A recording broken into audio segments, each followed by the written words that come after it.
இரண்டாவது கர்த்தர் என்ன பிரிச்சார் வாசிங்க. 6வது வசனம். பின்பு தேவன் ஜலத்தின் மத்தியில் ஆகாய விரிவு உண்டாக கடவது என்றும் அது ஜலத்தினின்று ஜலத்தை பிரிக்க கடவதும் என்று சொன்னார். இரண்டாவது கர்த்தர் என்ன பண்ணாரு? இந்த பூமிக்கு மேலுள்ள தண்ணிக்கும் பூமிக்கு கீழுள்ள தண்ணிக்கும் பிரிவை உண்டாக்கினார். இந்த பூமிக்கு மேலுள்ள தண்ணி கீழுள்ள தண்ணி எதை குறிக்கிறது? இந்த மேலுள்ள தண்ணி கீழுள்ள தண்ணி என்பது பொதுவாக இந்த தண்ணீர் என்பது வேதத்துல அழிவை நோக்கி சொல்லப்பட்டிருக்கிறது. முழுக்க முழுக்க இது அழிவை நோக்கி தான் சொல்லப்பட்டிருக்கு. இந்த 2ஆம் நாளிலே ஆண்டவர் ஆகாய விரிவை தண்ணியை மேலே உண்டாக்குறார். 5ஆம் நாள்ல தண்ணியை பிரிக்கிறார், சமுத்திரத்தை உண்டாக்குறார். இந்த 2 நாளையும் நல்லா கவனிச்சு பாருங்க. 6 நாள்ல மிச்ச 4 நாளையும் நல்லதென்று கண்டார் நல்லதென்று கண்டார்னு இருக்கும். ஆனா 2ஆம் நாளையும் 5ஆம் நாளையும் படைச்சிட்டு கர்த்தர் நல்லதென்று கண்டார்னு இருக்காது. அதை நல்லதென்று கண்டார்னு இருக்கவே இருக்காது. முதல் நாள சொல்லியிருப்பார் வெளிச்சம் உண்டாக்குவது நல்லதென்று கண்டார். அடுத்து 2வது நாள் ஆகாய விரிவு நல்லதென்று கண்டார்னு இருக்காது. 3வது நாள் மரம் செடி கொடி நல்லதென்று கண்டார். 4வது நாள் சூரியன் சந்திரன் நட்சத்திரன் நல்லதென்று கண்டார். 5வது நாள் சமுத்திரம் மீன்கள் பறவைகள் நல்லதென்று கண்டார்னு இருக்காது. 6வது நாள் மிருகங்கள் ஊரும் பிராணிகள் மனுஷனை உண்டாக்கினார். வசனம் சொல்லுது நல்லதென்று கண்டார். அப்ப தெரிஞ்சுக்கொள்ளுங்க, இந்த 2ஆம் நாள்ல உண்டாக்கப்பட்டதுல நல்லதென்று கண்டார் அப்படின்னு இருக்காது. அதே மாதிரி 5ஆம் நாள் தண்ணியை உண்டாக்கும் போதும் நல்லதென்று கண்டார் அப்படின்னு இருக்காது. அப்ப இந்த தண்ணியை உண்டாக்கும் போது ஏன் நல்லதென்று காணவில்லை அப்படின்னு கேட்டீங்கன்னு சொன்னா, நீங்க நல்லா கவனிச்சுக்கொள்ளுங்க. நோவாவுடைய காலத்துல ஜலப்பிரளயம் அழிஞ்ச போது நாம எல்லாம் நினைக்கிற மிக முக்கியமான விஷயம் என்ன? தண்ணி பூமியில மழை பெஞ்சு வானத்துல தண்ணி மழை பெஞ்சிச்சு. ஆனால் அதை பத்தி ஆண்டவர் சொல்லும் போது என்ன சொல்றாரு? தெளிவா சொல்றாரு, வானத்தின் மதகுகளும் திறவுண்டன அப்படின்னு இருக்கு. ஆண்டவர் தெளிவா சொல்றாரு, வானத்தின் மதகுகளும் திறவுண்டன அப்படின்னு இருக்கு. இந்த மதகுகள் எப்போ வந்தது? வானத்தின் மதகுகள், வாட்டர் கேனப்பி அப்படின்னு சொல்லுவாங்க. இது எப்போ வந்தது? அதுதான் 2ஆம் நாள்ல கர்த்தர் உண்டாக்கினார். இந்த நியாய தீர்ப்புக்கென்று உண்டாக்கப்பட்டது. இது எதற்கான அடையாளம் என்று சொன்னீங்கன்னு சொன்னால், நம்மை சோதித்து பார்ப்பதற்கு கர்த்தர் வச்சிருக்கிற மிக முக்கியமான வானத்தில் இருக்கிறது என்னன்னு கேட்டீங்கன்னா, வானமண்டலத்தின் பொல்லாத ஆவி. பிசாசை பத்தி வேதம் சொல்லும் போது என்ன சொல்லுது? சத்ரு வெள்ளம் போல வருகிறார். இந்த விழுங்க வர்றது, அழிக்க வர்றது, அழிக்கவும் கொல்லவும் வர்றது, அதை நல்லதென்று கண்டார்னு இருக்காது. அதுக்கு பேர் தான் சத்ரு. இந்த 2 தண்ணியும் கர்த்தர் அழிவுக்காக உண்டாக்கினார். அதே மாதிரிதான் வானத்துல சில பிசாசின் வானமண்டலத்தின் பொல்லாத சேனைகளை கர்த்தர் வச்சிருக்கிறார். அதே மாதிரி பூமியிலும் அவைகள் இருக்கிறது. இது 2ம் வானத்திலும் இருக்கு, பூமியிலும் இருக்கு. இது 2 எதுக்கு வச்சிருக்குது? எதுக்கு இருக்காங்க? நம்மளை எக்ஸாமின் பண்றதுக்கு, டெஸ்ட் பண்றதுக்கு. 2வதாக நம்மை அழிப்பதற்கு, கொல்லவும் அழிக்கவும். இதற்கு ஆண்டவர் பிரிவை உண்டாக்கினார் அப்படின்னு இருக்கு. வானத்துக்கும் பூமிக்கு நடுவில் இந்த ஆகாய விரிவு இது ஒரு நாள் இருக்கும். இது வானத்தில் இருக்கும். ஒரு நாள் பூமியில இது தள்ளப்படும். அதைத்தான் 12ஆம் அதிகாரத்துல நம்ம வாசிக்கிறோம். வெளிப்படுத்தின விசேஷத்துல வானத்தில் இருந்த பிசாசின் சேனைகள் பூமியிலே தள்ளப்பட்டது. எப்போ? உபத்திரவ காலத்துல. அவர்கள் உலகத்தை அழிப்பதற்காக. அதே மாதிரி தான் வானத்தில் உள்ள ஜலம் கீழே ஜனங்களை அழித்து போட்டது. அப்ப நமக்கு தெரியணும், ஆண்டவர் இன்னொரு பிரிவை உண்டாக்கி வச்சிருக்கிறாரு. நமக்கும் பிசாசின் கிரியைகளுக்கும் கர்த்தர் பிரிவை உண்டாக்கி வச்சிருக்கிறார். பிசாசின் கிரியைகள் இது என்ன செய்யும்? நம்மளை மோசம் போக்கும்படி மேல இருந்து கீழே கலக்க தொடங்கும். மேல இருந்து வரும். இப்ப என்ன நடக்குது அப்படின்னு கேட்டீங்கன்னா, நான் ஸ்பிரிச்சுவலா பேசிட்டு இருக்கிறேன். உடனே வானத்தில் இருக்கிற மழை நமக்கு தேவையா? வானத்தின் மழைக்கும் வாட்டர் கேனப்பிக்கும் சம்பந்தம் இல்லை. வானத்தின் மழை என்பது மேகத்தால் வரக்கூடியது. இது அதுக்கும் மேல உள்ள வாட்டர் கேனப்பி. இதுதான் நோவா காலத்துல இருந்துச்சு, அது வந்துருச்சு. இப்ப அந்த வாட்டர் கேனப்பி இல்ல. இது எதற்கான அடையாளம்? ஒரு உபத்திரவ காலம் ஒன்று நமக்கு வரப்போகிறது. அதுல வானத்தில் உள்ள பொல்லாத சேனைகள் தள்ளப்பட போகுது. அது வரைக்கும் அது மேல இருக்கும். அதுக்கான அடையாளம் அது. இப்போ வானத்துல பிசாசின் கிரியைகள் கொஞ்சம் இருக்கு. அந்த பிசாசின் கிரியைகள் வானத்திலிருந்து பூமியில நம்மை அழிக்கிற காலம் ஒண்ணு இருக்கு. ஆனா அது வரைக்கும் கர்த்தர் நமக்கும் பிசாசுக்கும் பிரிவினை உண்டாக்குகிறார். இந்த பிசாசுடைய கிரியைகள் நமக்குள்ள வராதபடிக்கு கர்த்தர் பிரிவினை உண்டாக்கி இருக்கிறார். இது 2ம் சேரக்கூடாது. இது 2ம் சேர்ந்தா அந்த வானத்தில் இருக்கிற மதகு கீழே வந்தா மனுஷர்களை கொன்று போடும். நம்மை அது கொன்று போடும். பிசாசின் கிரியைகளை விட்டு நாம ஒதுங்கி நிக்கணும். இன்னைக்கு பிசாசுக்குரிய கிரியைகள் என்ன? வேதத்துல தெளிவா 1 யோவான் புஸ்தகம் சொல்லுது, கண்களின் இச்சை, ஜீவனத்தின் பெருமை, மாம்சத்தின் இச்சை, இவைகள் பிசாசினால் உண்டானவைகள். பிசாசினால் உண்டானவைகள். இந்த பூமிக்குரிய பாவங்கள் எல்லாம் பிசாசினால் உண்டானவைகள். இன்னைக்கு பிசாசால உண்டாக்கப்பட்டதுன்னு கொஞ்சம் இருக்கு. பிசாசின் கிரியைகள் இருக்கு. அதுக்கும் நமக்கும் ஆண்டவர் பிரிவினை உண்டாக்கி வச்சிருக்கிறார். வானமண்டலத்தின் பொல்லாத சேனைகளுக்கும் நமக்கு நடுவில் இன்னைக்கு என்ன நடக்குது? அப்படியே கொஞ்சம் கொஞ்சமா பிசாசின் கிரியைகள் சபைக்குள்ள நான் இப்படி சொல்றதுக்கு தப்பா எடுத்துக்காதீங்க, ஆனா உண்மை பல சபைகளை பிசாசு தான் நடத்திக்கிட்டு இருக்கு. இன்னைக்கு பல சபைகளை பிசாசு நடத்துது. பிசாசுடைய கிரிகள் சபைக்குள்ள வந்துருச்சு, கள்ள உபதேசங்கள் சபைக்குள்ள வந்துருச்சு. சபை இன்னைக்கு எப்படி ஆயிடுச்சு? பிசாசினுடைய கூடாரமா மாறி இன்னும் ஒரு படி மேல போய் நார்வே, யூகே போன்ற நாடுகள் எல்லாம் சாத்தான் சபைகளே இருக்கு. சர்ச்சஸே சாத்தான் சபையா மாறிடுச்சு. இன்னைக்கு பிசாசினுடைய அந்த கல்லர் கொகையாக சபைகள் மாறிக்கொண்டிருக்கிறது. பிசாசுக்கு அங்க இடம் இல்லை. ஆண்டவர் சொல்றாரு 24ஆம் அதிகாரம் மத்தேயு எழுதின சுவிசேஷம் 12 முதல் 15 வசனங்களை வாசிச்சு பாருங்க. பாழாக்கும் அருவருப்பை குறித்து தானியேல் தீர்க்கதரிசி சொல்லி இருக்கிறானே, வாசிக்கிறவன் சிந்திக்க கடவன், அதை பரிசுத்த ஸ்தலத்திலே நிற்க காணும் போது. தேவனுடைய ஆலயத்துக்குள்ள யார் வந்து உட்காருவா? பிசாசு வந்து உட்காரும். இதே தீர்க்க தரிசனம் தானியேல் புஸ்தகம் 11ஆம் அதிகாரத்துல நமக்கு தெளிவா இருக்குது. 31வது வசனத்துல பாழாக்கும் அருவருப்பை அங்கே வைப்பார்கள். இதுதான் மத்திய 24 12 முதல் 15 கர்த்தர் சொல்றார். அப்போ சபைக்குள்ள கொண்டு வந்து பாழாக்கும் அருவருப்பை உட்கார வைப்பாங்க. பிசாசுடைய கிரியைகள். நான் இப்ப சொல்றதை கொஞ்சம் நல்லா புரிஞ்சுக்கொள்ளுங்க. நான் யாரையுமே குற்றப்படுத்தல, ஆனா இது நடக்கிறது உண்மை. உண்மையை சொல்ல வேண்டியது அவசியம். இப்ப என்ன நடக்குது? இந்த ராஜ்யம், பரலோக ராஜ்யம் எது? சபை பரலோகத்தினால் உண்டாக்கப்பட்டது. உலகத்தின் ராஜ்யம் பிசாசினால் உண்டாக்கப்பட்டது. உலகத்தின் ராஜ்யத்துக்குள்ள பிசாசு இருக்குது. பிசாசு தான் ஆளுகை செய்து. அதை நம்ம வேதத்துல இருந்து ப்ரூஃபோட கூட நிறைய தடவை பார்த்திருக்கிறோம். உலகத்தின் ராஜ்யங்கள், ராஜாக்களை தள்ளி ராஜாக்களை உருவாக்குறவர் கர்த்தர். ஆனா அந்த ராஜாக்களுக்குள்ள பிசாசு போயிடும். 10ஆம் அதிகாரம் தானியேல் புஸ்தகத்துல வாசிக்கிறோம், பெர்சியா தேசத்து அதிபதி, அது உள்ள பிசாசு இருக்கான். 28ஆம் அதிகாரம் எசேக்கியேல் புஸ்தகம் 12ஆம் வசனத்துல வாசிக்கிறோம், அங்கே தீரு ராஜாக்குள்ள இருக்கிறான். அப்போ உலகத்தின் ராஜாக்கள் அத்தனை பேருக்குள்ளையும் பிசாசு தான் இருந்து நடத்தும். ஒரு சில ராஜாக்கள் கிறிஸ்துவுக்கு உண்மை உள்ள ராஜாக்களாக இருக்கிறாங்க. எப்படி? உதாரணம் எப்படி? எருசலேமில் உள்ள எல்லா ராஜாக்களும் தேவனுக்கு உகந்தவர்களா இருப்பாங்க. 1-2 பேர் தேவனுக்கு அகைன்ஸ்ட். கடைசி காலத்துல எல்லாருமே அகைன்ஸ்ட். ஆகாபு, மனாசே எல்லாம் அகைன்ஸ்ட். அதே மாதிரி புறஜாதி ராஜ்யால எல்லாருமே தேவனுக்கு அகைன்ஸ்ட். பார்வோன், பெல்ஷாச்சார், நேபுகாத்நேச்சார், சனகரிப்பு எல்லாம் அகைன்ஸ்ட். அதுல ஒரு சிலர் மட்டும் தேவனுக்கு உகந்தவங்களா இருப்பாங்க. யாரு? கோரேஸ், இந்த மாதிரி ஆட்கள். அதே மாதிரி தான் உலகத்தின் ராஜாக்கள் பெரும்பான்மையானவர்கள் 99.5% தேவனுக்கு அகைன்ஸ்டா இருப்பாங்க. ஒரு சிலர் மட்டும் தேவனுக்கு உகந்தவராக இருப்பாங்க. அதுவும் இப்ப இல்ல, ஒரு காலத்துல இருந்தாங்க. இப்ப என்ன நடக்குது? பாழாக்கும் அருவருப்பை கொண்டு வந்து சபைக்குள்ள உட்கார வைக்கிறாங்க. I am sorry to say, நிறைய சபைகளுக்குள்ள ஏதோ ஒரு பலனுக்காக, ஒரு ஆசீர்வாதத்துக்காக கொண்டு வந்து உலகத்தின் ராஜாக்களை கொண்டு வந்து உட்கார வைக்கிறாங்க. ஆசாரிப்பு கூடாரத்துக்குள்ள இஸ்ரவேல் ராஜாவே போக முடியாதுங்க. ஆசாரியன் மட்டும்தான் போக முடியும். இஸ்ரவேல் ராஜாவே போக முடியாது. இஸ்ரவேல இருக்க ராஜா யாராவது தாவீதை தவிர வேற யாராவது உள்ள போனாங்களா பாருங்க. உள்ள போனவனுக்கு நெத்தியில குஷ்டம் வந்துடும். உள்ள போனவனை கர்த்தர் அடிப்பார். இன்னைக்கு என்ன நடக்குது? ஆலயத்துக்குள்ள அரசியல்வாதி, எம்எல்ஏ, எம்பி, உலகத்தின் ராஜாக்களை கொண்டு வந்து உட்கார வச்சு அவருக்கு புகழாரம், அவருக்கு பொன்னாடை, அவரை போல உண்டா? என்ன கொடுமை தெரியுமா? மேல நின்னு புல்பிட்ல நின்னு அரசியல்வாதி பேசிக்கிட்டு இருக்கிறான், கீழே உட்காந்து ஊழியக்காரங்க கேட்டுக்கிட்டு இருக்கிறாங்க. இவங்க பேசி அவங்க கேட்கணும், அவங்க மனம் திரும்பணும். இன்னைக்கு என்ன நடக்குது? அரசியல்வாதி பேசிக்கிட்டு இருக்கிறார் மேல உட்காந்து, அவர் சொல்லிக்கிட்டு இருக்கிறார் நாம என்னென்ன செய்யணும்னு. கீழே உட்காந்து ஊழியக்காரங்க கேட்டுக்கிட்டு இருக்கிறாங்க. பாழாக்கும் அருவருப்பை கொண்டு போய் மேலே உட்கார வைத்தவர்கள் இவர்கள். எதனால கர்த்தர் சபையை மூடி போட்டிருக்கிறார் தெரிய வேண்டாம். 26 நாள சபையை கர்த்தர் மூடி போட்டிருக்கிறாரு. கர்த்தருடைய சபையை மூடக்கூடிய அதிகாரம் இந்த உலகத்தில் ஒருத்தருக்கு கூட கிடையாது. கண்ணுக்கு தெரியாத கிருமி சபையை மூடிடுச்சா? அப்ப கர்த்தருடைய சபை அந்த கிருமியை விட குறைவா? அப்ப கர்த்தருடைய சபை அவ்வளவுதானா வல்லமே? கர்த்தர் ஏன் மூடி போட்டிருக்கிறாரு? கர்த்தர் பூட்டினதை ஒருவரும் திறக்க முடியாது. கர்த்தர் பர்மிஷன் இல்லாம கர்த்தருடைய சபையை ஒருத்தர் கை வைக்க முடியாது. வேதம் சொல்லுது, பாதாளத்தின் வாசல் கதை மேற்கொள்ளாது.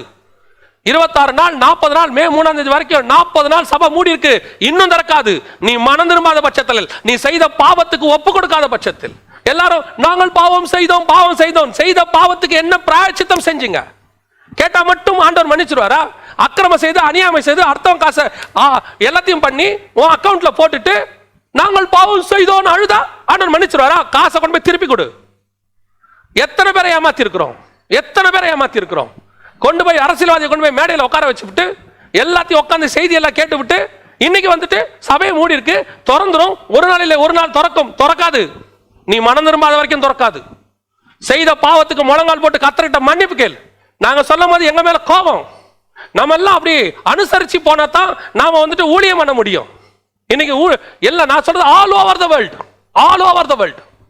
ஆவிக்குரிய ஊழியக்காரர்களும் ஆவிக்குரிய விசுவாசிகளும் என்னைக்கு அரசியல்வாதியை மேடையில் உட்கார வச்சு அவன் பேசுறத நீ கேட்டீங்களோ பினிஷ்.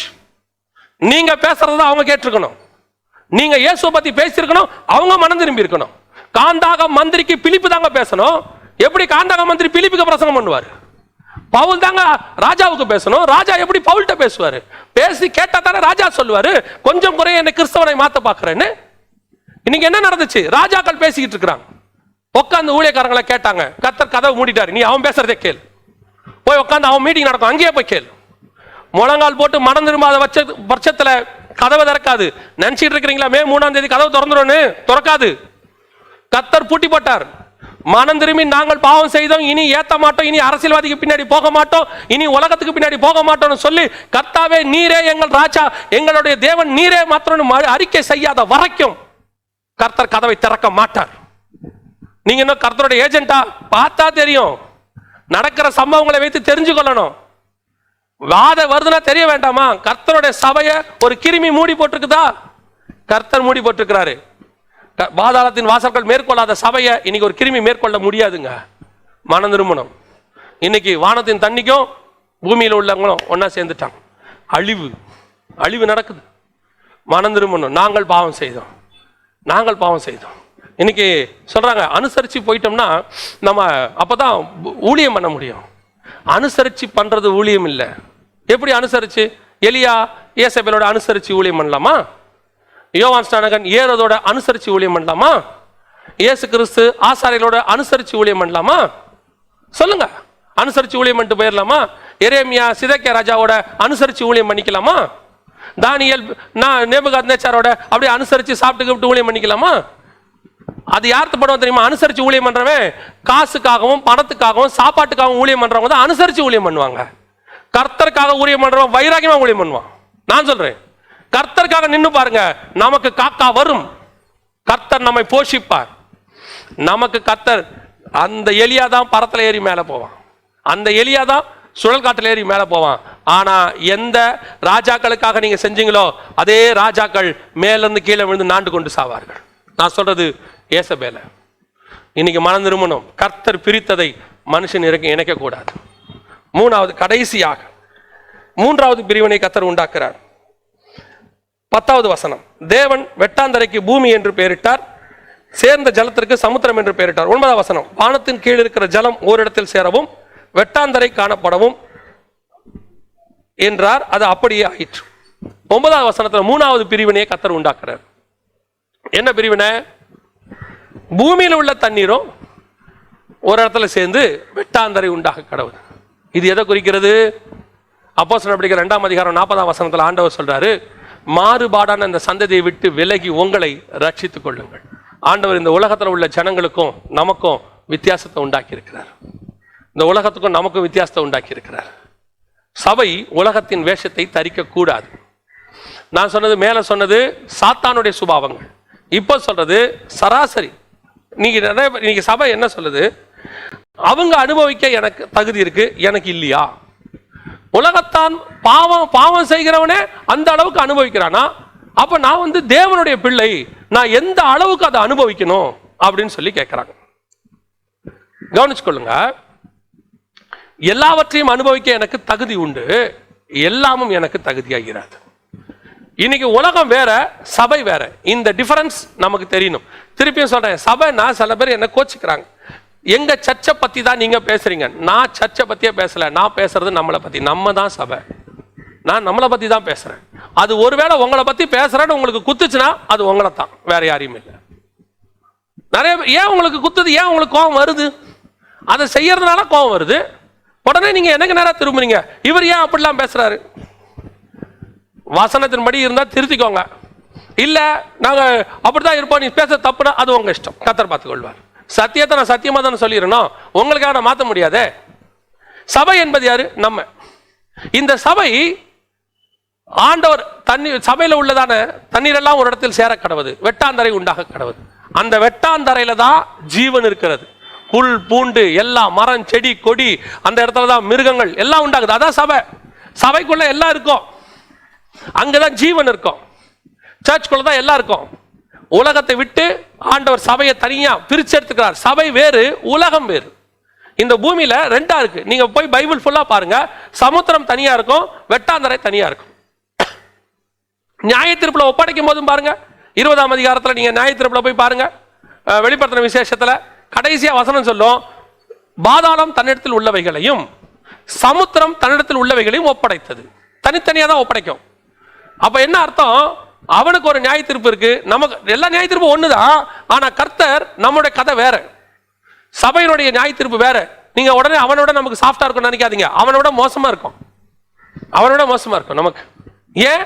நியாய தீர்ப்பு தேவனுடைய வீட்டில் தொடங்கும் காலமாக இருக்கிறது. இன்னைக்கு நாம உலகத்துக்கு ஒத்த வேஷம், உலகத்தா என்ன பண்றோம் அதை நம்ம பண்ணணும். அவங்க என்ன செய்யறாங்க நம்ம செய்யறோம். சினிமா நடிகர் என்ன பண்றாரோ அது சபையில இருக்கு. சினிமா நடிகர் என்ன பண்றாங்களோ அது சபையில இருக்கு. அங்க ஆடுற ஆட்டம், அங்க ஆடுற பாட்டு, அவங்கள மாதிரியே மியூசிக். கேட்டா என்ன சொல்றாங்க? ஒரு உலக பிரகாரமான பிசாசுக்கு பாடல் போடுறவங்களே இப்படி போட்டா நாங்கள் தேவனுக்கு இன்னும் எப்படி போடணும்? போடக்கூடாது. எப்படி போடணும்? தேவன் சொல்றபடி போடணும். ராமசேசுக்கு பெரிய ஊர் கட்டினவர் தான் மோசே. இப்ப மோசே என்ன நினைச்சிருக்கணும்? நான் ராமசேசுக்கு இப்படி ஒரு ஊர் கட்டுவேன்னா என் தேவனுக்கு நான் எப்படி கட்டணும்? ஆண்டவர் சொன்னார், ஸ்டாப், நான் சொல்லுகிறபடி செய்வதற்கு எச்சரிக்கையாயிரு. ஏன்? உன் டேலண்ட், உனக்கு நல்ல பவர், உனக்கு நல்ல பிரெயின், உனக்கு நல்ல அறிவு எல்லாம் இருக்கு, அதை உன் அளவுல வச்சுக்க. ஏன் சபைக்குள்ள கொண்டாடாத? ஏன் சபை நான் சொல்லுகிறபடி தான் நடக்கணும். உன்னை விட எனக்கு அறிவு இருக்கு, ஆனா என் சபையில உள்ளதை ஸ்பிரிச்சுவலா பாக்குறேன்றார் ஆண்டவர். ஆசாரிப்பு கூடத்தை ஸ்பிரிச்சுவலா பாக்குறாரு. இன்னைக்கு நிறைய பேருக்கு உடனே சபையை அப்படி ஆக்கி ஆடம்பரமாக்கி ஒரு சினிமா தியேட்டர் போற ஒரு ஆடிட்டோரியமா இருக்கு, அப்படி பண்ணணும் இப்படி பண்ணணும். நான் வந்து அமெரிக்கால ஒரு பெரிய ஆடிட்டோரியத்தை பார்த்தேன், அந்த மாதிரி சர்ச் கட்டணும். உடனே விஷன் நைட்டு தூங்கும்போது சொல்றாங்க, கனவுல எனக்கு அதே மாதிரி வந்துச்சு. அதே தான் வரும், வேற என்ன வரும்? முந்தின நாள் நைட்டு தேவ சமூகத்தில் ஜெபம் பண்ணிட்டு பார்த்தா அதே மாதிரி வரும். முந்தின நாள் நைட்டு நீங்க பெரிய ஆடிட்டோரியத்தை பார்த்து பார்த்தா அதே தான் வரும். நீங்க முந்தின நாள் நைட்டு நல்ல ஒரு ஜூவை போய் பார்த்துட்டு பாடுங்க, மறுநாள் காலை ஜூ மாதிரி சர்ச் கட்டுவீங்களா? இன்னைக்கு நிறைய பேருக்கு தோணுது. தேவன் கொடுக்கணும் அந்த பிளான். யோசிச்சு பாருங்க, சாலமோன் கட்டினத தேவனுடைய ஆலயம் 333 முழம் நீளம், சாலமோனுடைய மண்டபம் 666 முழம் நீளம், டபுள் மடங்கு மண்டபம். ஏன் மண்டபம்? இப்போ தாவீது என்ன சொல்றாரு? நான் மச்சி வீட்டில் இருக்கிறேன், கர்த்தர் கூடாரத்தில் இருக்கிறாரு, அவரே அங்க இருக்கிறாரு, அவருக்கு இன்னும் நான் கட்டுவேன். கர்த்தர் சொன்னார், நீ கட்டாத. ஏன்? நீ கட்டினா நான் சொல்றபடி கட்ட மாட்டேன், நீ சந்தோஷத்துல பயங்கரமா கட்டிடுவ. ஆனா கர்த்தர் சொன்ன காரணம் வேற, உன் கை ரத்த கரை படைஞ்சிருக்கு, அதனால வேணான்ட்டார். ஆனா சாலமோனுக்கிட்ட நல்லா ஆண்டவருக்கு தெரியும், சாலமோன் நீ கட்டுப்பா, என்ன கட்டணும், இந்த மாடல் இருக்கு பாரு, இதே மாதிரி கட்டிடு. ஓகே ரைட் ஃபைன், உனக்கு உன் இஷ்டப்படி கட்டிக்க. எப்படி கட்டினார் பாருங்க, டபுள் மடங்கு பெருசு ஒரு வீடு. ஆண்டவர் சொன்னாரு, அந்த மண்டபத்தை உன் இஷ்டப்படி நீ எப்படி வேணாலும் கட்டிக்க, ஆனால் என் ஆலயத்தை நான் சொல்றபடி தான் கட்டணும். இன்னைக்கு நீங்க எடுத்துங்க, பைபிள்ல உள்ளதான் நான் சொல்றேன். சாலமோன் மண்டபத்தை அவர் இஷ்டப்படி கட்டிக்கிட்டாரு. அது சொல்லவே வேண்டாம், விடுங்க. ஆண்டவரே சொல்றாரு, சாலமோன் முதல் காலம் கொண்டு அப்படி உடுத்தினது இல்லைன்ட்டாரு. அந்த மாதிரி கிராண்ட் லைஃப். ஆனால் என் தேவாலயத்தை நான் சொல்றபடி தான் கட்டணும். அதோட அர்த்தம் என்ன? என் சர்ச் என் சொல்படி தான் இருக்கணும். இன்னைக்கும் அதான் ஃபார்முலா. கர்த்தர் சொல்றபடி தான் இருக்கணும். இன்னைக்கு அதுல எதை கொண்டு வந்து மிக்ஸ் பண்றோம்? உலகத்தினுடைய ஞானம், உலகத்தினுடைய அறிவு, உலகத்தினுடைய எல்லா காரியங்களும் கொண்டு வந்து அப்படி இருக்கணும் இப்படி இருக்கணும். கர்த்தருடைய பர்மிஷன் இல்லை. இன்னைக்கு உலக சபைக்குள்ள வந்துருச்சு. என்ன சொல்றாங்க? உலகத்தான் மியூசிக் அப்படி போடணும், கர்த்தருக்கு தி பெஸ்ட் பண்ணணும். அதை விட நான் என்ன சொல்றேன், ஆண்டவரோட என்ன பண்ணணும்னு கேளுங்க, என்ன பண்ணணும்னு கேளுங்க. ஆண்டவர் ஒருவேளை அதை விட பெஸ்டா கூட சொல்லுவார், மேபி, தெரியாது. நீங்க செய்யறது தேவ சித்தமான்னு கேட்கணும். இன்னைக்கு இந்த தண்ணியும் அந்த தண்ணியும் ஒன்னா கலக்கக்கூடாது. உலகமும் சபையும் ஒன்னா கலக்கக்கூடாது. உலகத்தில் உள்ளது சபைக்குள்ள வரக்கூடாது. அதனாலதான் நம்முடைய பரிசுத்தவான்கள் நம்ம கொஞ்சம் விட்டா ஓவரா போயிருவோம்னு சொல்லி இதுக்கு முன்னாடி உள்ள பரிசுத்தவான்கள் என்ன பண்ணாங்கன்னா கொஞ்சம் ரெஸ்ட்ரிக்ட் பண்ணி வச்சாங்க. கொஞ்சம் ரெஸ்ட்ரிக்ட் பண்ணி எதுவுமே சபைக்குள்ள வராதபடிக்கு அதை கொஞ்சம் அப்படியே ரெஸ்ட்ரிக்ட் பண்ணி சபையை கட்டுக்கோப்பா வச்சிருந்தாங்களா. அதை நம்ம என்ன பண்ணிட்டோம்னா, இது பழமைவாதம், இவங்கெல்லாம் அந்த காலத்து ஆளு, இதெல்லாம் பிழைக்க தெரியாது. பிழைக்க தெரியாம தானா 2000 வருஷமா சபை நடந்துச்சு. இந்த கடைசி 20 வருஷத்துல தான் அறிவு பொத்துக்கிட்டு கொட்டுது சபையில. இன்னைக்கு சபையில அறிவு இருக்கு, ஸ்பிரிச்சுவாலிட்டி இல்ல. பைபிள் காலேஜோடைய அறிவு இருக்கு. நான் திருப்பி சொல்றேன், பைபிள் காலேஜ் தப்பா சொல்ல, பைபிள் காலேஜோடைய அறிவு இருக்கு, ஆனா ஸ்பிரிச்சுவல் அறிவு இல்ல. இதுக்கு முன்னாடி உள்ள ஜெனரேஷன்ல ஊழியக்காரங்களுக்கு பைபிள் அறிவு கிடையாது. பைபிள் அறிவு தான் இருந்துச்சு. பைபிள் காலேஜுக்குள்ள அவங்க போல, அவங்களுக்கு இருந்தது ஆவியானவருடைய நடத்துதல். இன்னும் சொல்ல போனா பல ஊழியக்காரங்களுக்கு படிப்பறிவு கூட கிடையாது. ஆனால் தேவனுடைய நடத்துதல் அவங்க சொன்னாங்க. அதுதாங்க இம்பார்ட்டன்ஸ். படிப்பு ரெண்டாவது. இன்னைக்கு சபை படிப்பை வைத்து நிர்ணயிக்கப்படுகிறது. ஒரு சிலர்லாம் சொன்னாங்க படிக்காம சர்ச் நடத்தவே கூடாது, பைபிள் காலேஜ் முடிக்காம சர்ச் நடத்தக்கூடாது. நான் பைபிள் காலேஜுக்கு எதிரான ஆளே கிடையாது. திருப்பியும் சொல்றேன், பைபிள் காலேஜில் நம்ம நார்மல் ஃபார்முலா சொல்லி கொடுக்குறோம், அவங்க என்ன செய்யணும் மெத்தட் சொல்லி கொடுக்குறோம், அது நல்லது, அதெல்லாம் ஓகே. ஆனா முதல்ல அழைப்பு அழைப்பு அழைப்பு இல்லாத எல்லாரையும் பாஸ்டர் பையனா இருந்தா வந்துடலாம், எவாஞ்சலிஸ்ட் பையனா இருந்தா வந்துடலாம். ஏன் அடுத்து நம்ம ஊழியத்தை தொடர்ந்து நடத்துறதுக்கு அவர் உள்ள வந்துருவார். அழைப்பு இருக்கா? இன்னைக்கு சபைக்குள்ள என்ன வந்துருச்சு? உலகம். சபைக்குள்ள உலகம் வந்துருச்சு, அறிவு வந்துருச்சு. அறிவுல சபையை நடத்தாதீங்க, ஆவியில நடத்துங்க. அறிவுல ஊழிய நடத்தாதீங்க, ஆவியில நடத்துங்க. குடும்பத்தை அறிவுல நடத்தாதீங்க, ஆவியில நடத்துங்க. நான் அறிவுல நடத்தி குடும்பத்துல ஃபெயிலியரான எத்தனையோ பேரை பார்த்திருக்கிறேன். அவங்க நம்மளதான் கேவலமா பார்ப்பாங்க. படிப்பறிவு குறைவில்ல, கொஞ்சம் கேவலமா பார்ப்பாங்க.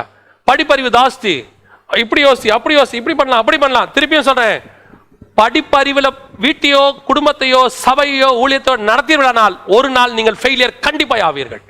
படிப்பறிவு ஒரு நாளும், அது உலகத்தின் அறிவு, அது ஒரு நாளும் ஆவியானவரோட ஒத்து போகாது. ஆவியானோட அறிவை நடத்தி பாருங்க. ஆவியானவர் நடத்தணும் for each and every moment. ஆவியானவர்கிட்ட கேட்டு பாருங்க, ஆண்டவர் இதை நான் செய்யட்டுமா, இதை நான் பண்ணலாமா, இப்படி செய்யலாமா. ஒவ்வொன்றும் தாவீதுக்கு தெரியாத ஸ்கில்லா. கோலியாத்தே ஜெயிச்சார். ஃபர்ஸ்ட் பேட்டில் மிகப்பெரிய சக்சஸ். சவுல் கொண்டது 1000, தாவீது கொண்டது 16000 சொல்ற அளவுக்கு ஃபர்ஸ்ட் பேட்டில் மிகப்பெரிய சக்சஸ். ஆனா ஒவ்வொரு பேட்டிலுக்கு போகும்போதும், சண்டைக்கு போகும்போதும், ஆண்டவரே நான் இந்த சண்டைக்கு போட்டா நான் எங்க போய் சண்டை போடட்டும், எந்த வழியா உள்ள போட்டோம், எனக்கு சொல்லிக் கொடுக்க. ஏன் இவருக்கு தெரியாதா? யோவாபுக்கு தெரியாதா? அவர்கிட்ட இல்லாத தளபதிகளா? அவர் ஒரு லிஸ்டே போறாரு, அந்த 3 பேர் இந்த 3 பேர், அந்த 3 பேருக்கு இந்த 3 பேர் ஈக்குவல் ஆக மாட்டாங்க. அவர்கிட்ட இல்லாத ஞானவான்களா? பிளான் பண்ணி அவங்க வார் பண்ணாங்கன்னா எப்படி பண்ணுவாங்க? அவர் கடைசி வரைக்கும் ஒரு முடிவு எடுத்தாரு, என் வாரை நான் செய்ய மாட்டேன், கர்த்தர் செய்யணும். கொஞ்சம் ஊழியத்தில் எக்ஸ்பீரியன்ஸ் வந்துருச்சு, கொஞ்சம் ஆவிக்குரிய வாழ்க்கையில் எக்ஸ்பீரியன்ஸ் வந்துருச்சு, ஒரு 20 வருஷம் ஆவிக்குரிய வாழ்க்கை எக்ஸ்பீரியன்ஸ் வந்துருச்சுன்னு யாராவது ஏதாவது கொஞ்சம் ஆலோசனை சொன்னா, எனக்கே வா, எங்கிட்டே வா, எனக்கே நீங்க பைபிளை பத்தி சொல்றீங்களா? ஏன் நீங்க பைபிளை கரைச்சி காஃபில குடிச்சிட்டீங்களா? தெரிஞ்சுக்கொள்ளுங்க. கடைசி வரைக்கும் எனக்கு தெரிஞ்சு ஆண்டவர் சொல்லி கொடுத்த நான் சொல்லிட்டு முடிக்கிறேன். எனக்கு தெரிஞ்சு கர்த்தருடைய காலை பிடிச்சவங்க கடைசி வரைக்கும் நல்லா வாழ்ந்திருக்கிறாங்க. கர்த்தருக்கு முன்பாக நெஞ்ச நிமித்தினவங்க காணாம போயிட்டாங்க. நான் யார் தெரியுமா? எங்க அப்பா யார் தெரியுமா? நாங்க எத்தனை வருஷம் ஊழியம் தெரியுமா? சிலருக்கு ஊழிய பெருமை, சிலருக்கு அனுபவ பெருமை, சிலருக்கு டினாமினேஷன் பெருமை. அவங்க டினாமினேஷன் சொல்றது அவங்களுக்கு அப்படி ஒரு பெருமை, நான் அது நான் இது. நான் சொல்றேன், எந்த டினாமினேஷனும் பரலோகத்துக்கு கூட்டு போகாது. யாரும் பரலோகத்தில் டினாமினேஷனோட பிரிவா இருக்கு. இவங்களுக்கு 30% இடஒதுக்கீடு, அவங்களுக்கு அந்த 20% இடஒதுக்கீடு. டினாமினேஷன் பிரிவா இருக்குது பரலோகத்தில். 2 சாட்சி தான் பரலோகத்தில், உண்மையும் உத்தமம் உள்ளவனே உள்ளேவா, அக்கிரம செய்கைக்காரரே அப்படியே போயிருங்க. 2 சாட்சி தான். சபைக்குள்ள உலகம் வரக்கூடாது, எந்த விதத்திலும் உலகம் வரக்கூடாது. 100% சபை கர்த்தர் நடத்துகிறதா இருக்கணும். திருப்பியும் சொல்றேன், சபைன்னா பாஸ்டர்ஸ் யாரும் கோச்சிக்காதீங்க. நான் சொல்றது எங்களை விசுவாசிகள், வீடுகள், சபையும் சேர்த்து ஒவ்வொன்றும் கர்த்தர் நடத்துகிறதாக இருக்கணும். ஒவ்வொரு கல் செங்கல் வாங்கினா கூட ஆலயத்தில் கட்டுறதுக்கு கர்த்தர் சொல்லி வாங்கணும். ஒவ்வொரு பிளான் கர்த்தர் கொடுத்து போடுறதாக இருக்கணும். ஒவ்வொரு ஊழியத்தில் ஒவ்வொரு பகுதியும் கர்த்தர் சொல்லணும், இதை வாங்கட்டா வாங்கட்டா வாங்கட்டா, எல்லாம் கர்த்தர் சொல்லி செஞ்சு பாருங்க. அப்பதான் இந்த பிரிவினை இருக்கும். சபைக்கும் வெட்டாந்தரைக்கும் ஜலத்திற்கும் பிரிவை உண்டாக்கினார். சபைக்கும் உலகத்தில் உள்ளதுக்கும் பிரிவு இருக்கிறது. இந்த 3 பிரிவும் ஒன்னா சேர்ந்தா என்ன ஆகும் தெரியுமா? இந்த 3 எங்க ஒன்னா சேர்ந்துச்சு தெரியுங்களா? 7ஆம் அதிகாரம் ஆதியாகமத்தின் புஸ்தகம் 10-11 வசனங்கள்ல வாசிக்கும் போது வசனம் தெளிவா சொல்லுது, நோவாவுக்கு 600ஆம் வயதாகும் வருஷம் 27ஆம் தேதியாகிய அந்நாளிலே, 1ஆம் மாதம் 27ஆம் தேதியாகிய அந்நாளிலே மகா ஆழத்தின் ஊற்று கண்கள் எல்லாம் பிளந்தன. ஃபர்ஸ்ட், பூமியில் உள்ள தண்ணியும் வெட்டாந்தரையும் ஒன்னா சேருது. ஒரு உலக அழிவுக்கு முன்னாடி சபை உலகத்தோடு கூட கலக்கும். எப்ப சபை உலகத்தோடு கூட கலக்கிறத, உலகம் சபையோடு கூட கலக்கதை நீங்க பாக்குறீங்களோ அழிவு வருதுன்னு அர்த்தம். எப்போ தேவபுத்திரர் மனுஷகுமாரத்தினோட கலக்கிறத நீங்க பாக்குறீங்களோ அன்னைக்கு அழிவு வரப்போகுதுன்னு அர்த்தம். இன்னைக்கு கொஞ்சம் பேர் பிரசங்கம் பண்ணிட்டு இருக்கிறாங்க, உலகம் அழியாது, இந்த பூமி இன்னும் இருக்கும், 1000 வருஷ அரசாட்சி இங்கதான். யார் இல்லைன்னா யார் இல்லைன்னா நல்லா தெரிஞ்சுக்கொள்ளுங்க. நாங்க ஏற்கனவே பல முறை சொல்லியிருக்கிறோம், நிறைய பேர் கமெண்ட் கொடுக்குறாங்க. என்ன சொல்றாங்க? அவங்க சொன்ன மாதிரிலாம் முடிவு உடனே வராதுங்க, இன்னும் இந்த பூமி 1000 வருஷ அரசாட்சியில் இங்கே தான் இருக்கு. யாரும் இல்லைன்னா நாங்கள் ஏற்கனவே சொல்லியிருக்கிறோம், 7 ஆண்டு கால உபத்திரவ காலம் இங்கே தான், 1000 வருஷ அரசாட்சி இதே பூமியில தான். இங்கே தான் சாத்தான் கொஞ்ச காலம் கட்டவிழ்க்கப்படணும். அதற்கு பிறகு முதல்ல அருமேகதான் யுத்தம், அதற்கு பிறகு 1000 வருஷ அரசாட்சி, அதற்கு பிறகு சாத்தான் கட்டவிழ்க்கப்படுது, அதுக்கு பிறகு நியாய தீர்ப்பு. அது வரைக்கும் இந்த பூமி இருக்கும். குறைஞ்சபட்சம் நான் தான் ஏற்கனவே நிறைய தடவை சொல்லியிருக்கிறேன், 1000 வருஷத்துக்கு மேல இந்த பூமி கன்ஃபார்மா இருக்கும். இன்னைக்கு வருகை வந்தா, வருகை எப்போ வருதோ அதுக்கப்புறம் நான் சொல்றது, வருகை வந்த பிறகு 7 வருஷம் உபத்திரவ காலம், அதற்கு பிறகு அருமேகதான் யுத்தம், அதற்கு பிறகு 1000 வருஷ அரசாட்சி, அதற்கு பிறகு சாத்தான் கட்டவிழ்க்கப்படுதல், அதற்கு பிறகு நியாய தீர்ப்பு. சோ அது வரைக்கும் இந்த பூமி இருக்கும், யார் இல்லைன்னா. ஆனா நாங்க சொல்ற முடிவு அதல்ல, கிறிஸ்துவின் வருகை அது எப்போ வேணாலும் சம்பவிக்கும். நினையாத நாளிகளே மனுஷகுமாரன் வருவார். அவர் இப்ப வரமாட்டார்னு சொல்ற அதிகாரம் யாருக்குமே கிடையாது. ஏன்னா அவரே சொல்லிட்டார் நினையாத நாளிகளே வருவேன்னு. இல்ல அவர் வரமாட்டார் எங்களுக்கு தெரியும். ஒருத்தர் புத்தகம் எழுதியிருந்தார் ஒரு 6 வருஷத்துக்கு முன்னாடி, இயேசு கிறிஸ்து 2012 ஜூலை மாசம் 24ஆம் தேதி வருவார். அந்த புக்கில் இருந்துச்சு. கீழே வசனம் போட்டிருந்தார், இயேசு கிறிஸ்துவுக்கே பிதா மறைத்ததை எனக்கு வெளிப்படுத்தினார். ஏன்னா வசனம் இருக்கு, என்ன சொல்லியிருக்கு? தான் செய்கிற வரும் நாளாகிலும் நாளிகையாகிலும் பிதா ஒருவரை தவிர மற்ற ஒருவரும் அறியார், தூதர்களும் அறியார், குமாரனும் அறியார்னு இருக்கு மார்க்ல. இப்போ அவர் என்ன சொன்னாரு? குமாரனுக்கே மறைத்ததை கர்த்தர் எனக்கு வெளிப்படுத்தினார். காணாம போயிட்டார். இப்போ அவர் இல்ல, குமாரன் இருக்கிறார், இவர் காணாம போயிட்டார். நிறைய பேர் அப்படித்தான் சொல்லுவாங்க, இப்ப நடக்காது, இயேசு இப்ப வரமாட்டாரு, எப்ப வருவேன்னு அவருக்கே தெரியாது, அவர் சொல்லிட்டாரு. இப்ப வரமாட்டாருன்னு சொல்ற அதிகாரம் யாருக்கும் கிடையாது. எப்ப வேணாலும் வருவார், அவ்வளவுதான். we are waiting for that. அப்போ இன்னைக்கு என்ன நடக்குது? வருகை வராது அப்படின்னு சொல்லிட்டு இன்னைக்கு உலகத்தை கொண்டு வந்து சபைக்குள்ள, அன்னைக்கு தேவபுத்திரர் மனுஷகுமாரத்தியோட கலந்தாங்க. அழிவு வரும்போது இது நடக்கும். இது ஒரு அடையாளம். எப்ப சபை உலகத்தோடு கூட கலக்குகிறதோ, எப்ப சபை உலகத்தோடு கூட மிக்ஸ் ஆகிறதோ, அப்பொழுது ஒரு அழிவு வரும். ரெண்டாவது, தண்ணி கீழே உள்ள தண்ணி ஒன்னா சேர்ந்துச்சு. அடுத்து மகா ஆழத்தின் ஊற்று கண்களும் பிளந்தன, வானத்தின் மதகுகளும் திறவன. திருப்பி மேல இருந்து தண்ணி கீழே ஜாயின் ஆச்சு பூமியோட. இது ரெண்டாவது, சாத்தான் பூமியிலே தள்ளப்பட்டான்னு இருக்கு. 12ஆம் அதிகாரம் நீங்க வெளிப்படுத்தின விசேஷம் 10வது வசனம் நினைக்கிறேன். நீங்க வாசிச்சு பார்த்தீங்கன்னா அங்க வசனம் சொல்லுது, வானத்திலே மிகாவேலுக்கும் அவனை சார்ந்த தூதர்களுக்கும் பிசாசுக்கும் யுத்தம் உண்டாயிற்று. அந்த யுத்தத்தின் முடிவில் பிசாசு கீழே தள்ளப்பட்டான்னு இருக்கு. 12ஆம் அதிகாரம் வெளிப்படுத்தின விசேஷம் 8வது வசனத்துல, வானத்தில் அவர்கள் இருந்த இடமும் காணப்படாமல் போயிற்று, அவர்கள் பூமியில விழ தள்ளப்பட்டது. அது பூமியில 9ஆம் வசனம், அது பூமியில விழ தள்ளப்பட்டது. அப்போ மேல உள்ள தண்ணி கீழே வரப்போகுது. பிசாசினுடைய மொத்த கிரியைகளும் பூமியில வரும் அந்த 7 வருஷத்துல. அப்போ அழிவு 2வது ஸ்டேஜ். 3வது ஸ்டேஜ் என்ன ஆகுது? இப்போ மொத்தம் மழை, இரவும் பகலும் 40 நாள் பூமி மேல சூரியனுடைய வெளிச்சம் இல்லை, சந்திரனுடைய வெளிச்சம் இல்லை, இரவும் பகலும் 40 நாள் மழை. உங்களுக்கே தெரியும், சோனு மழை பெஞ்சு இரவும் பகலும் பெஞ்சா சூரிய வெளிச்சம் சந்திர வெளிச்சம் பூமிக்கு வராது. இதைத்தான் கர்த்தருடைய நாளை பத்தி யோவேல்ல சொல்லும் போது, அது ஒரு மப்பும் அந்தாரமான நாள், அது இரவும் இல்லை பகலும் இல்லை, அது ஒரு அந்தகாரமான நாள். அப்ப என்ன ஆயிடுச்சு? கர்த்தர் உண்டாக்கின 3 பிரிவும் நோவா காலத்துல போயிருச்சு. இருளும் வெளிச்சமும் ஒன்னா சேர்ந்துருச்சு, வானத்துக்கு மேல உள்ள தண்ணியும் கீழே உள்ள தண்ணியும் ஒன்னா சேர்ந்துருச்சு, பூமியில இருந்து வெட்டாந்தரையும் தண்ணியும் ஒன்னா சேர்ந்துருச்சு. மொத்தம் திருப்பி எப்படி ஆயிருச்சு? எப்படி ஆதியாகமம் 1, 2, 3 இருந்துச்சோ அதே மாதிரி பூமி ஆயிருச்சு, தண்ணியில மூழ்கிருச்சு. எந்த அளவுக்கு மூழ்கிருச்சு? சிகரங்களுக்கு மேல 15 அடி, அதாவது 15 முழம் அப்படின்னா 22 அடிக்கு மேல போயிருச்சு. நம்ம கணக்கு, நம்ம எவரெஸ்டுக்கு மேலன்னு வச்சுக்கோங்களேன், 22 அடிக்கு மேல தண்ணி, அதுக்கு மேல பேழை. இப்ப எப்படி பழைய அதே 1ஆம் அதிகாரம் 1ஆம் வசனம் 2ஆம் வசனத்துக்கு நோவா காலத்துக்கு பூமி வந்துருச்சு. அதோடைய அர்த்தம் என்ன? இப்ப பேழைக்குள்ள புறா. இப்ப புறா என்ன செய்யுது? தண்ணி வத்திருச்சான்னு பாக்குது. பூமிக்கு மேல தண்ணி வத்தல, அப்படியே ஜலத்தின் மேல. இப்போ ஆதியாகமம் 1, 2, 3ல ஆவியானவர் ஜலத்தின் மேல அசைவாடி கொண்டிருந்தார். அதே மாதிரி இங்க புறா அசைவாடிக்கிட்டு திருப்பி பழைய நிலைமைக்கு பூமி வந்துருச்சு. இதே தான் திருப்பி நடக்க போகுது. ஆனா இப்போ தண்ணி கிடையாது, நெருப்பு. இப்ப என்ன சொல்ல போகுது? 2 பேதுரு 3:10, கர்த்தருடைய நாள் இரவிலே திருடன் வருகிற விதமாய் வரும், அப்பொழுது வானங்கள் மடமடவென்று அகன்று போம், பூதங்கள் வெந்து உருகி போம், பூமியும் அதில் உள்ள கிரியைகளும் எரிந்து அழிந்து போம். இப்போ தண்ணிக்கு பதிலா தண்ணி, மேல இருந்து அக்கினி, கீழே இருந்து அக்கினி. இப்ப எல்லாம் முடியும். அன்னைக்கு எப்படி ஒரு பேழை மேல நின்னுச்சோ அதே மாதிரி அவைகளுக்கு நடுவுல ஒரு கூட்டம் பாதுகாக்கப்படும். கர்த்தர் சொன்னபடி, கர்த்தர் பிரித்ததை மனுஷன் இணைக்க கூடாது. இப்ப திருப்பியும் அந்த 3 இணைப்பு வந்துருச்சு. இன்னைக்கு என்ன ஆயிடுச்சு? பிசாசுடைய கிரியைகள் பூமியில வர தொடங்கிருச்சு. அது சபைக்குள்ளேயும் வருது. உலகத்தின் கிரியைகள் சபைக்குள்ள வருது. இருளும் வெளிச்சமும் ஒன்னா சேர தொடங்கிருச்சு. கள்ள உபதேசமோ நல்ல உபதேசமோ ஒன்னா சேர தொடங்கிருச்சு. கர்த்தர் சொன்ன கடைசி காலத்தினுடைய அடையாளங்கள் நம் கண்களுக்கு முன்பாக இந்த 1ஆம் அதிகாரத்தில் சொல்லப்பட்ட படைப்பிரிவு. கர்த்தர் பிரித்ததை மனுஷன் இணைக்கக்கூடாது. நல்லா தெரிஞ்சு கொள்ளுங்க, ஆண்டவர் உங்களை பாவத்தை விட்டு விலகி இருக்கிறார். பாவத்திற்கு விலகி ஓடுங்கள்னு இருக்கு. விலகி ஓடுங்கள். சிலர் பிரசங்கிக்கிற மாதிரி பாவம் செஞ்சா பரவாயில்லன்னு எக்ஸ்கியூஸா எடுத்துக்காதீங்க. அதனால நீங்க வந்துட்டு ஐயோ பாவம் செய்ய அப்படி இல்லை. பரிசுத்த ஆவியானவர் துணையோடு கூட பாவத்தை குறித்தும் நீதியை குறித்தும் நியாய தீர்ப்பு குறித்தும் அவர் கண்டித்து உணர்த்துவார். அந்த ஆவியானவருக்குள்ள நீங்க நடக்க ஆரம்பிக்கும் போது உங்களை விட்டு பாவம் தானா போயிடுங்க. பாவம் உங்களை விட்டு விலகும் கொஞ்சம் கொஞ்சமா. ஒரு காலகட்டம் வரைக்கும் தான் நம்ம நினையாததையே நாம் விரும்பாததையே செய்வோம். அதற்கு பிறகு எல்லாம் போயிடும். ஆவியானவர் விளக்கிடுவார். உள்ளுக்குள்ள மாறும், வெளியும் மாறும். ரெண்டாவது, நமக்கும் பிசாசின் கிரியைகளுக்கும் ஒரு டிஸ்டன்ஸ், அது சேரவே கூடாது. எந்த நாளிலும் சபைக்குள்ள உலகத்தின் ராஜ்யங்களுக்குரியவர்கள் வரக்கூடாது. அவர்களுக்கு மரியாதை கிடையாது. மூன்றாவது, உங்களுக்குள்ளே உலகம் வராம பார்த்துக்கோ. இந்த 3 பிரிவினையும் கடைசி வரைக்கும் இருக்கணும். நாம ஜெபம் பண்ண போகிறோம். சர்வ வல்லமையுள்ள எங்கள் ஆண்டவரே, இந்த அருமையான நாளுக்காக உமக்கு ஸ்தோத்திரம். கொடுக்கப்பட்ட வார்த்தைகளுக்காக நன்றி ஆண்டவரே. உங்களை தியானிச்சிருக்கிறோம். கர்த்தருடைய கரம் கூட இருக்கட்டும் ஆண்டவரே. ஒவ்வொரு நாளும் நீர் எங்களுக்கு தேவையானதை போதிக்கிறீர், போஷிக்கிறீர். அதை எங்கள் ஆவி ஆத்மா சரீரத்தில் நாங்கள் ஏற்றுக்கொள்ள கிருபை பாராட்டு.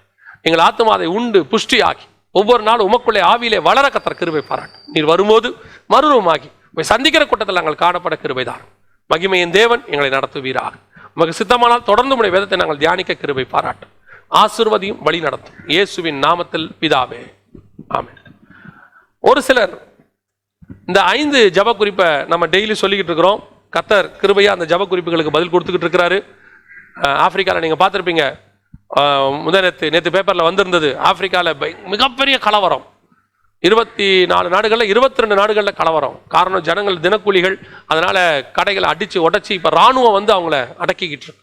அந்த நிலைமை நம்ம நாட்டுக்கு வரக்கூடாதுன்னு நம்ம ஜெபம் பண்ணிட்டு இருக்கோம். இந்த 5 ஜப குறிப்பை மறக்காம ஜெபம் பண்ணுங்க. ஒரு சிலர் அண்ணா அந்த 5 ஜப குறிப்பு என்னன்னா எங்களுக்கு திருப்பி இன்னொரு தடவை சொல்லுங்கன்னாங்க. முதலாவதாக, தற்கொலையின் ஆவிகள் கிரியை செய்யக்கூடாது. இரண்டாவதாக, இந்த வன்முறை, வாலிபர்கள் வன்முறைக்கு நேராக திரும்பிடக்கூடாது. இல்லாமை, குறைவுகள், பஞ்சங்கள் வரும்போது வன்முறைக்கு நேராக திரும்பிடக்கூடாது தேசம். மூன்றாவதாக, வீட்டில் இருக்கிற சின்ன பிள்ளைகள் அவர்கள் இந்த வீடியோ கேம்ஸுக்கு பின்னாடி போய் அடிக்ட் ஆகி தேவனை விட்டு தூரம் போயிடக்கூடாது. நாலாவது, மிக முக்கியமானது, விசுவாசிகள். இந்த 40 நாள் வசனம் கிடைக்கல, நமக்கு கர்த்தர் கிருபையா கொடுத்துட்டு இருக்கிறாரு. வசனம் கிடைக்கல, டைலூட் ஆயிடக்கூடாது. அவங்க ஒவ்வொரு நாளும் அவங்க என்ன செய்யணும்? கர்த்தருக்குள்ள வளரணும், தங்களை தாங்களே வளர்த்துக் கொள்ளணும், ஆவியானவர் அவங்களை நடத்தணும், ஒவ்வொரு நாளும் வேத வாசிக்கணும், ஜெபம் பண்ணணும். சபையின் கதவுகளை கர்த்தர் திறக்கிற வரைக்கும் அந்த ஆத்மால ஒண்ணு கூட காணாம போயிடக்கூடாது. கர்த்தர் ரத்தம் சிந்தி சம்பாதிச்ச ஆத்மால ஒண்ணு கூட காணாம போயிடக்கூடாது. திருப்பி கர்த்தர் எப்போ தன் கோப பார்வையை திருப்பி சபையை திறக்கிறாரோ அது வரைக்கும் அந்த ஆத்மாக்கள் ஒண்ணு கூட காணாம போயிடக்கூடாது. அஞ்சாவது, ஊழியக்காரர்கள். அநேக ஊழியர்கள் கொஞ்சம் பாதையை மாற்றி தேவையில்லாத உபதேசம், தவறான உபதேசங்களுக்கு போயிட்டாங்க. ஆன்லைன்லேயே கம்யூனியன் கொடுக்கறது, ஆன்லைன்லேயே ஞானசானம் கொடுக்கறது, இன்னும் தேவையில்லாத காரியங்கள் நிறைய செய்ய ஆரம்பிச்சிட்டாங்க. ஊழியர்களுக்குள்ளே அப்படி வரக்கூடாது. அவர்கள் இன்னும் வசனத்திலையும் அவர்கள் இன்னும் வைராக்கியத்திலையும் ஸ்திரப்படணும். இந்த 5 காரியங்களுக்கு தான் ஜெபம் பண்ண சொன்னோம். தொடர்ந்து ஜெபம் பண்ணுங்க. கர்த்தர் நம்முடைய ஜெபங்களுக்கு நிச்சயமாய் பதில் தருவார். கர்த்தருக்கு சித்தமானால் நாம் இன்னொரு செய்தியின் வழியாக சந்திக்கலாம்.